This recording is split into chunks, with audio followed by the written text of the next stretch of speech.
Hello students, welcome to our tuition classes. आज हम process costing में क्वेश्चन नंबर 11 देखेंगे। सो आइए क्वेश्चन स्टार्ट कर देते हैं। क्वेश्चन में 3 प्रोसेस दिखाई दे रहे हैं आपको। 3 प्रोसेस हैं, प्रोसेस 1, प्रोसेस 2, प्रोसेस 3। और नीचे से देख लेते हैं कि हमें बनाना क्या है इस सब में। So from the above information, you are required to prepare process account and find out cost per unit of each process. Also give the wastage or gain account. अब मैं आपको बता दूं कि जो मेरे प्रोसेस के पहले के लेक्चर्स हैं, अगर वो आपने नहीं देखे हैं तो पहले वो देखने हैं आपको। बीच में से देखोगे तो आपको कुछ समझ में नहीं आएगा। So the production of Varda Manufacturing Company Limited passes through 3 processes before it is transferred to finished stock. The following information is obtained for the month of March. 3 process से ये पास हो रहा है। So raw material used in tons, process 1 1100 units. Cost of raw material per ton 180. So units input 1,98,000. 1,98,000 के units input किए हैं। Direct wages 46,000 amount के column में आएगा, यूनिट्स में नहीं आएगा, क्योंकि रॉ मटेरियल में से फिनिश्ड गुड्स बनाते वक्त हमें वेजेस करने पड़ते हैं। ये हमारा एक्सपेंडिचर है, लेकिन उससे यूनिट्स इंक्रीज नहीं हो जाएंगे। Manufacturing overhead 12,300। Weight loss in process percentage of input 5%। Weight loss क्या होता है कि कई बार ऐसे प्रोडक्ट होते हैं जो टाइम के साथ रखते उनका वेट जो है वो लॉस हो जाता है, वेट कम हो जाता है। जैसे फ्रूट्स हैं, वेजिटेबल्स हैं। आपने फ्रूट्स या वेजिटेबल्स वेंडर्स को देखा होगा कि वो हर थोड़े टाइम में, मीन्स आधे घंटे या 1 घंटे में अपनी वेजिटेबल्स या फ्रूट्स पर पानी डालते रहते हैं। अगर वो पानी नहीं डालेंगे तो वो सूख जाएगा और सूखने के बाद उसका वेट लॉस हो जाएगा। सारे फ्रूट्स वेजिटेबल्स ऐसे भी नहीं होते हैं जिनका वेट लॉस होता है, लेकिन कुछ होते हैं।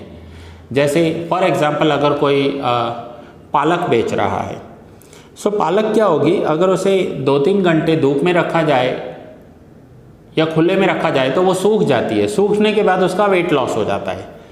तो सेंडर क्या करता है या वेंडर क्या करता है, जो भी बेच रहा होता है, वो थोड़ी थोड़ी देर में उसे पानी डालता रहता है ताकि वो सूखे नहीं, उसका वेट लॉस ना हो।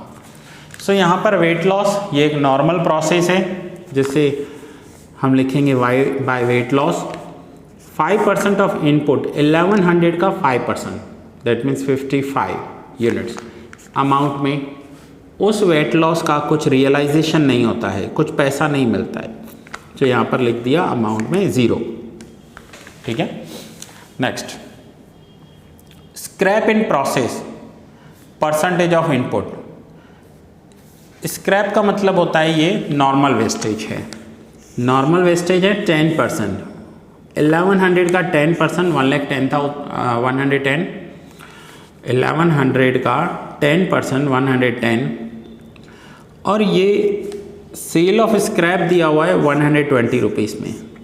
जो स्क्रैप सेल हो रहा है वो 120 रुपीज़ में हो रहा है। सो 110 into 120 13,200।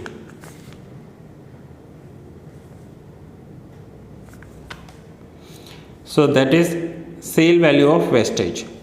Now actual output 935 tons. So यहाँ पर लिखेंगे by process 2 account 935।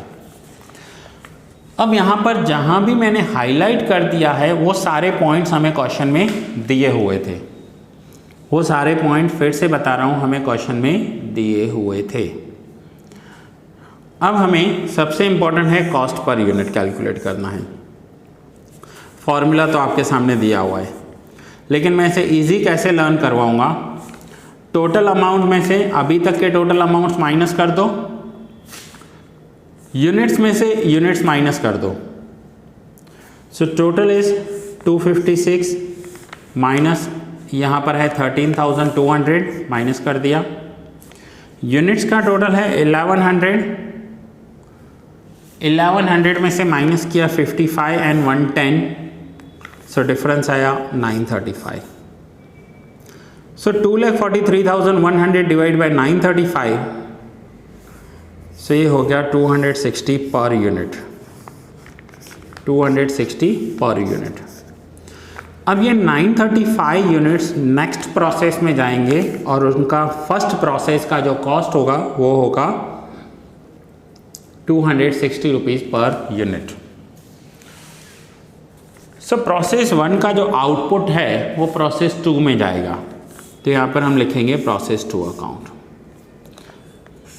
To process 1 935 units 2,43,100। अब प्रोसेस 2 के लिए इन्हें अलग से मटेरियल चाहिए होगा। फिर से raw material used in tons 65 tons. अब प्रोसेस 2 में एक ऐसा रॉ मटेरियल डाला जा रहा है जिससे उसका जो यूनिट्स है वो इंक्रीज हो रहे हैं। सो टू इनपुट 65, प्राइस 120, 65 इंटू 120 7,800। अब प्रोसेस 2 के वेजेस 53,100, मैन्युफैक्चरिंग ओवरहेड्स 20,000। टोटल जो यूनिट्स हैं हमारे और जो अमाउंट्स हैं वो सारी वैल्यूज़ दिए हुए हैं।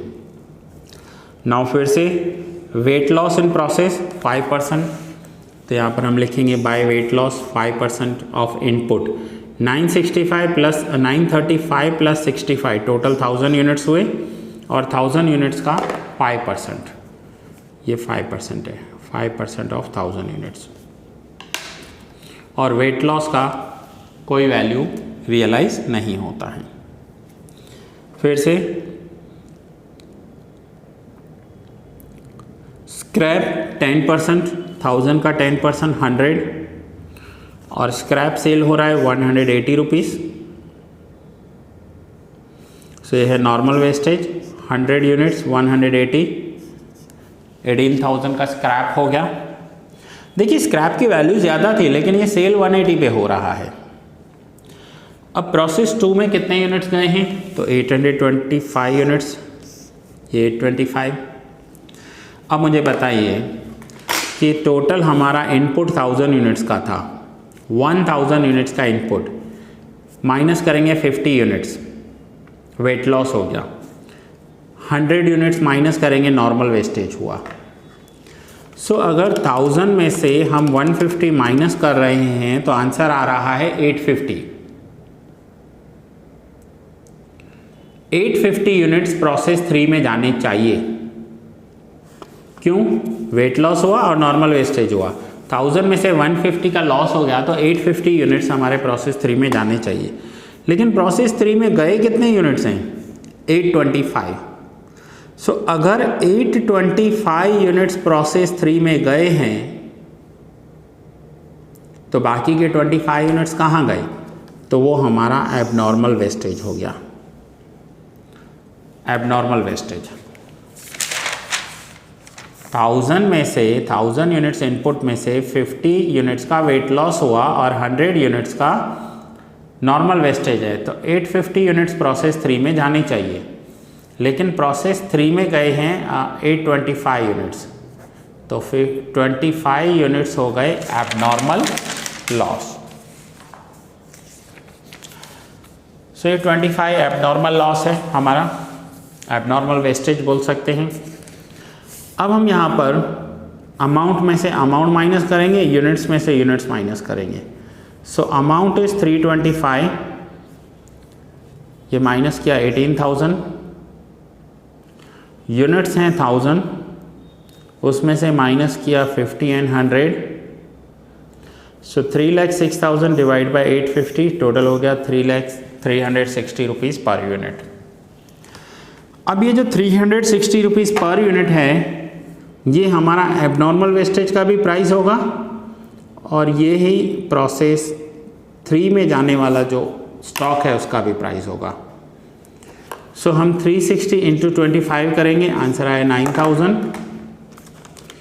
एंड 825 इंटू 360 करेंगे, आंसर होगा 297।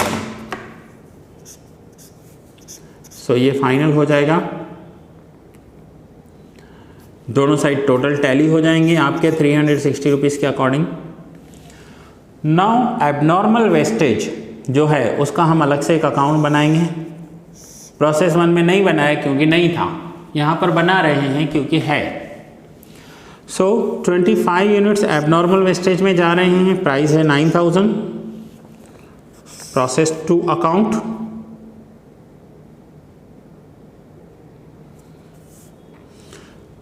अब एबनॉर्मल वेस्टेज को नॉर्मल वेस्टेज की प्राइस पर सेल करते हैं। ये मैंने आपको जब हमने फर्स्ट सम किया था तब भी बताया था, नोट लिखवाया हुआ है। एबनॉर्मल वेस्टेज और abnormal gain and finish stock should be valued at cost per unit. ये कॉस्ट पर यूनिट पर वैल्यूड होगा, बट सेल कहाँ पर होगा? नॉर्मल वेस्टेज के प्राइस पर, क्योंकि जिसे हम ये स्क्रैप सेल कर रहे हैं ना, उसे तो नहीं पता कि हमारा नॉर्मल वेस्टेज है या एबनॉर्मल वेस्टेज है। सो वो हम उसे 180 रुपीज़ नॉर्मल वेस्टेज के प्राइस पर सेल कर देंगे, दोनों साइड टोटल करेंगे, और जो डिफरेंस आया, ये बैलेंसिंग फिगर है, ये जाएगा कॉस्टिंग P&L में, ये जाएगा यहाँ से कॉस्टिंग P&L में। सो यहाँ पर लिखेंगे बाय कॉस्टिंग P&L 4500, ये प्रॉफिट एंड लॉस अकाउंट के डेबिट साइड चला जाएगा अगर एबनॉर्मल वेस्टेज है तो। अब यहाँ लिखा हमने बाय प्रोसेस 3 अकाउंट 825 यूनिट्स 2,97,000, तो ये हम आ गए प्रोसेस 3 अकाउंट में, to process 2 account 825 units and 2,97,000। अब फिर से प्रोसेस 3 को कंटिन्यू करेंगे। सो प्रोसेस 3 में यूनिट्स इनपुट हुए 75 @350, प्राइस हो गया 26,250। फिर से wages 18,050, expenses 7,000, weight loss 45, amount 0, normal wastage 5%,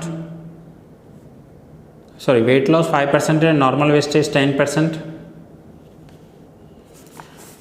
सो 900 का 10% 90, sale value of wastage per unit 300, 90 into 300 27,000, actual output 780 turns.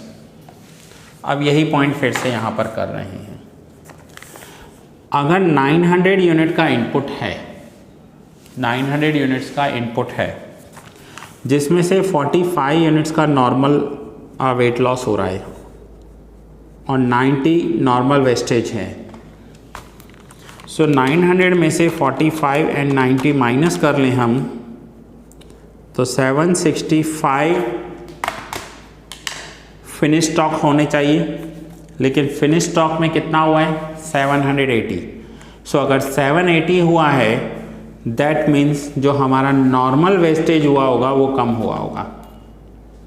765 transfer होने चाहिए, 780 हो रहे हैं। अब यहाँ तक सम करने के बाद हमें कॉस्ट पर यूनिट कैलकुलेट करना है। ध्यान रखना, ये हर एक सम में करना होता है, हर एक सम में। यहाँ पर अभी तक के अमाउंट का टोटल करेंगे, जिस पर मैंने हाईलाइट किया है अभी तक के अमाउंट का टोटल 2,97,000, 26,250, 18,050 एंड 7,000, 3,48,300 ये रहा।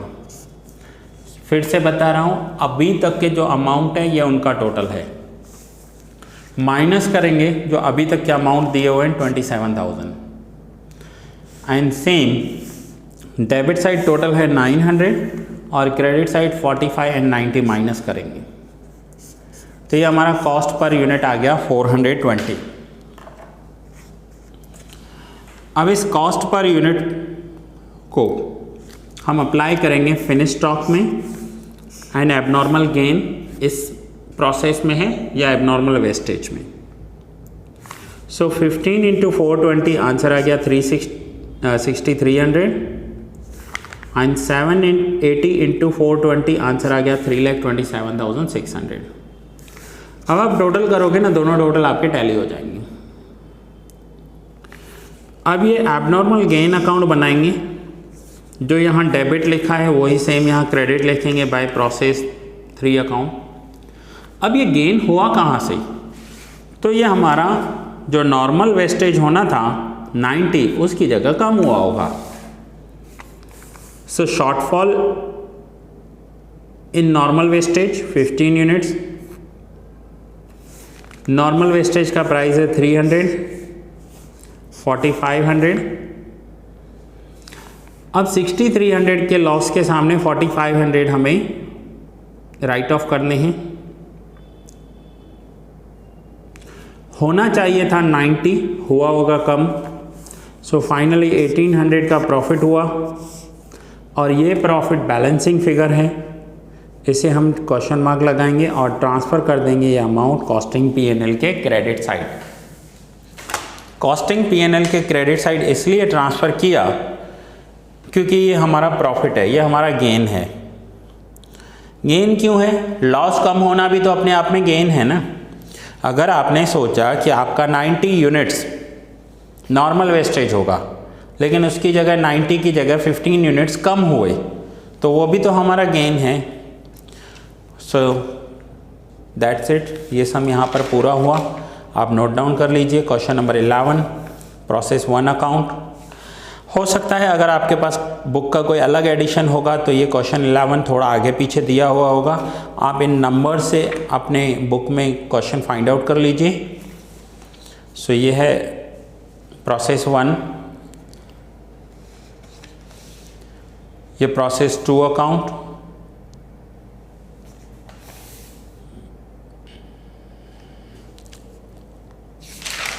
और ये है process 3 account,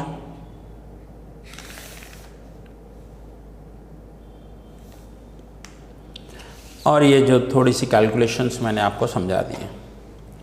so that's it students, ये लेक्चर यहाँ ही पूरा कर रहा हूँ। मिलते हैं नेक्स्ट लेक्चर में न्यू सम के साथ।